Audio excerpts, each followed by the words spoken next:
A very good morning, students. Welcome in our science online classes. Today we are going to start the reading of chapter 17, and our 17th chapter is Stars and the Solar System. You know very well the meaning of stars, tare, and the solar system, Saur Parivar. Okay, so let me start the reading. Paheli and Bujho visited their grandparents' village during the summer break. पहेली और बूझो अपने grand parents दादा दादी के गांव में गए कब? जब समर वेकेशंस थे तब. After dinner they went on to the roof of the house. Roof means छत. डिनर के बाद वो छत पे गए. It was a clear cloudless night. ये बिना बादलों की साफ सुथरी नाइट थी. They were surprised to see a large number of bright stars in the sky. और उन्होंने वहाँ स्काई के अंदर खूब सारे ब्राइट स्टार्स देखे, चमकीले तारे देखे और उन्हें देखकर वो सरप्राइज्ड हो गए. They had never seen such a beautiful scene in their city. उन्होंने अपनी सिटी में इतना सुंदर सीन दृश्य कभी भी नहीं देखा था. Paheli wondered why the village sky was so different from the night sky in the big cities. पहेली यह जानना चाहती थी कि क्यों बड़े शहरों के जो स्काई हैं, आसमान है, वो गांवों के स्काई से, विलेज स्काई से इतने डिफरेंट हैं. इतना दोनों के स्काई में, शहर और गांवों के आसमान में इतना ज़्यादा डिफरेंस, इतना ज़्यादा फ़र्क क्यों है? Her grandfather explained that due to bright light, smoke and dust, the sky in big cities is rarely clear. तब उसके दादाजी ने बताया कि चमकीले प्रकाश, ब्राइट लाइट मीन्स चमकीला प्रकाश, स्मोक धुआं और डस्ट धूल, इनके कारण बड़ी बड़ी सिटीज़ में साफ सुथरा आसमान बहुत मुश्किल से दिखाई देता है. रेयरली मीन्स विरला या बहुत ही मुश्किल से. He also identified some objects seen in the night sky and told stories associated with them. उन्होंने रात्रि के आकाश में कुछ आकाशीय पिंडों की पहचान कर उनसे संबंधित कहानियाँ भी सुनाई. किसने? ग्रैंडफादर ने. किसके? बूझो और पहेली के ग्रैंडफादर ने. सिर्फ स्टार्स इतना ब्राइट स्काई क्यों है, इस ये रीज़न बताने के साथ साथ उन्होंने उस स्टार्स के साथ साथ कुछ और चीज़ों को भी आइडेंटिफाई किया, दिखाया बूझो और पहेली को, और उनसे रिलेटेड कुछ स्टोरीज़ भी उनको सुनाई. Night sky watching can be fascinating experience at a place where there are no bright lights and the atmosphere is clear. जब हम किसी आसमान को देखना जाएं तो जब ज़्यादा लाइट ना हो, ब्राइट लाइट मीन्स ज़्यादा चमकीली लाइटें ना हो नीचे, मीन्स अंधेरा हो नीचे, और जो एटमॉस्फेयर है, हमारा आसपास का जो वातावरण है, एटमॉस्फेयर है, वायुमंडल है, वो एकदम साफ हो, तब हमें जो हमारा आसमान है वो बहुत ही सुंदर नज़र आता है. Look at the sky on a dark. एक अंधेरी रात में आसमान को देखिए. क्लियर नाइट, जो एकदम साफ सुथरी रात हो. You can see the entire sky dotted with countless stars. तो आपको वहाँ दिखेंगे खूब सारे स्काई के अंदर काउंटलेस स्टार्स, अनगिनत stars. Some bright and some not so bright. कुछ चमकीले हैं, बहुत चमकीले, और कुछ थोड़े कम चमकीले. ब्राइट मीन्स चमकीला. Observe them carefully. उन्हें ध्यान से देखिए. Do all of them appear to twinkle. क्या सभी ट्विंकलिंग करते हुए नज़र आते हैं, टिमटिमाते हुए नज़र आते हैं? ट्विंकल मीन्स टिमटिमाना. Do you find any star like object which does not twinkle. क्या तुम्हें कोई स्टार जैसी दूसरी चीज़ भी नज़र आती है जो ट्विंकल नहीं कर रही है? The objects which do not twinkle are planets. तो ऐसे ऑब्जेक्ट्स, ऐसी दूसरी चीज़ें जो ट्विंकलिंग नहीं कर रही है, टिमटिमा नहीं रही है, लेकिन आपको स्काई में नज़र आ रही हैं, तो वो प्लैनेट्स हो सकते हैं या प्लैनेट्स हैं. The moon is the brightest object in the night sky. रात के आसमान में सबसे चमकीली चीज़ स्काई में क्या होगी? मून, चंद्रमा, चांद। The stars, the planets and the moon and many other objects in the sky are called celestial objects. ये डेफिनेशन पूछ ली जाती है, व्हाट इज़ कैलेस्टियल ऑब्जेक्ट्स या what are celestial objects, then your answer is the stars, तारे, the planets, ग्रह, the moon, चांद and many other objects, और इनके अलावा बहुत सारी चीज़ें इन द स्काई जो आसमान में हैं, आर कॉल्ड, उन्हें कहते हैं कैलेस्ट्रियल ऑब्जेक्ट्स या खगोलीय पिंड।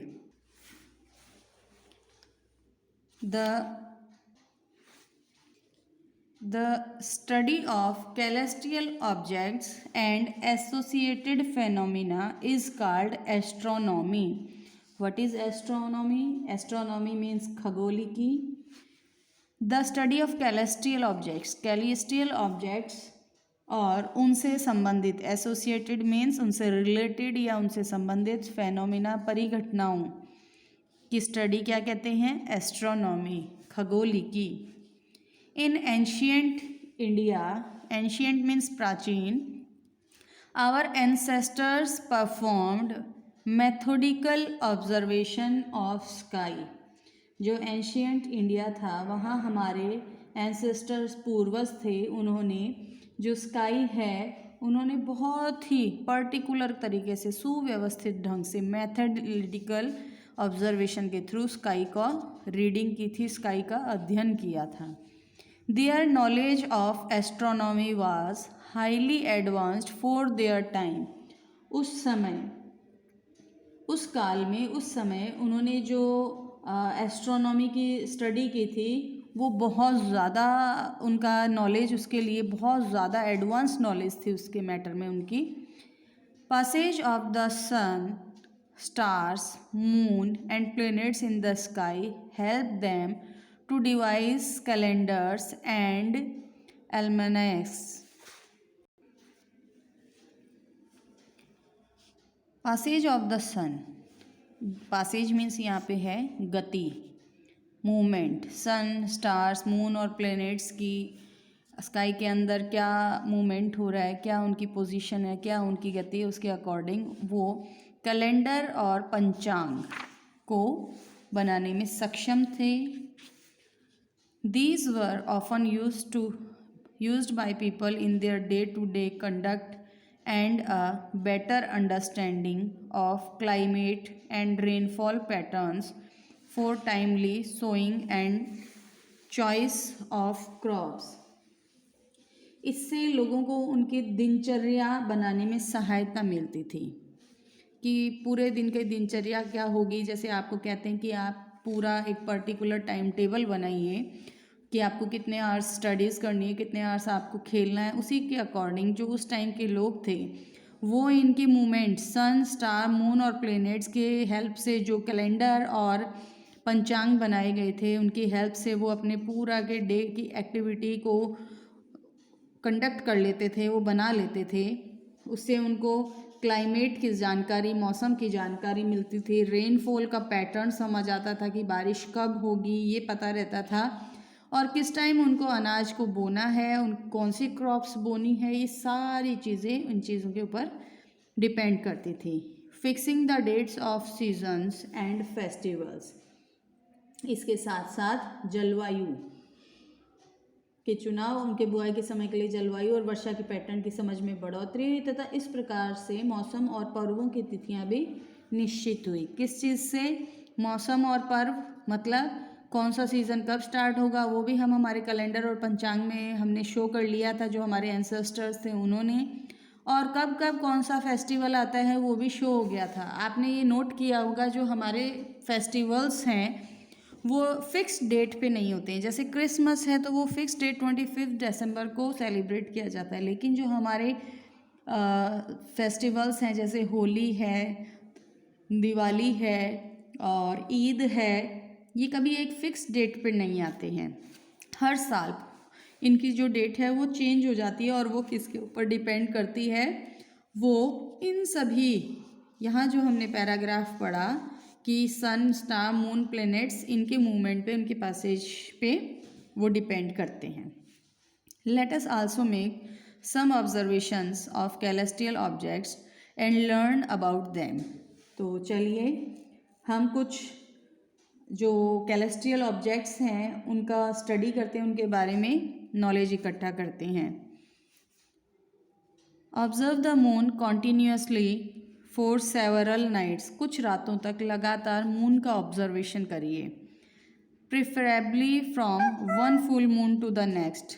कहाँ से? एक पूरे मून से अगले मून तक, पूर्णिमा से अगली पूर्णिमा तक। Make a sketch of the moon every night. रोज़ रात को जैसा मून आपको नज़र आ रहा है उसका स्केच आपको तैयार करना है। And note the day from the day of the full moon. ऐसा डेली आपको फुल मून से फुल मून तक करना है। Also note every day the part of the sky in which the moon in seen. आपको ये भी ध्यान रखना है कि रोज़ वो कौन सी डायरेक्शन में आपको नज़र आ रहा है, वो ईस्ट में दिख रहा है या वेस्ट में नज़र आ रहा है। ओके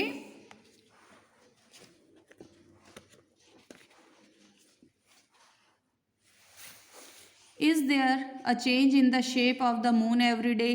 क्या प्रतिदिन डेली मून की शेप में कोई चेंज नज़र आता है? Are there days when the shape of the moon appears to be perfectly round. क्या ऐसे भी दिन हैं जब चांद की मून की जो शेप है वो एकदम गोल दिखती हो?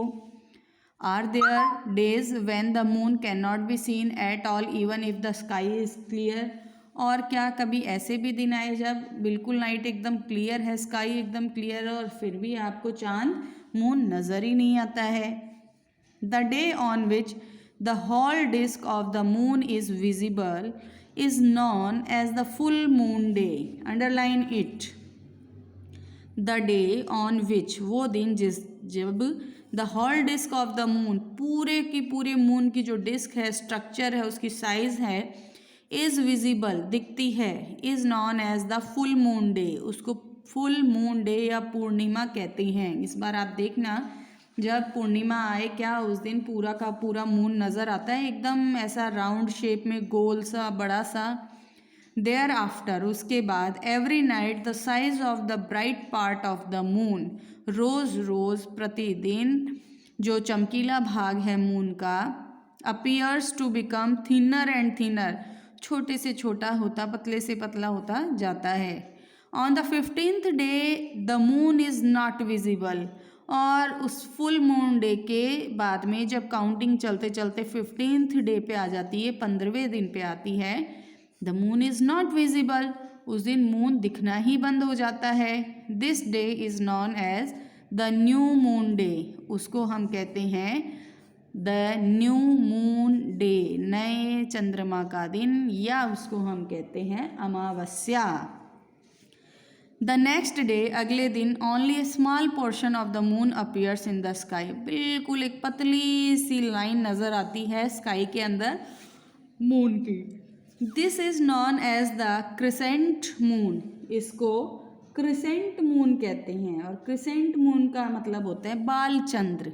क्रिसेंट मून मीन्स बाल चंद्र, छोटा सा मून, एकदम नया moon. Then again the moon grows larger every day. और रोज़ रोज़ अब मून का साइज बढ़ता जाता है। On the 15th day once again we get a full view of the moon. और फिर जो आपका न्यू मून डे था, अमावस्या थे, उसके जस्ट बाद में जब आप काउंटिंग करेंगे तो 15th डे पर जब पहुँचेंगे तो उस दिन आपको वापस से full view of the moon, पूरा का पूरा चांद नज़र आएगा। इसका मतलब पूर्णिमा फिर से आ जाएगी। The various shapes of the bright part of the moon as seen during a month are called phases of the moon. पूरे महीने दिखाई देने वाले चंद्रमा की जो अलग अलग शेप होती हैं उनको चंद्रमा की मून की फेजेस या चांद की कलाएं कहा जाता है।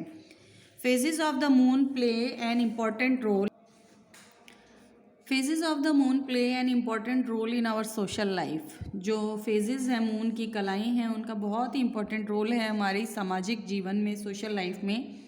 Almost all festival in India are celebrated according to the phases of the moon.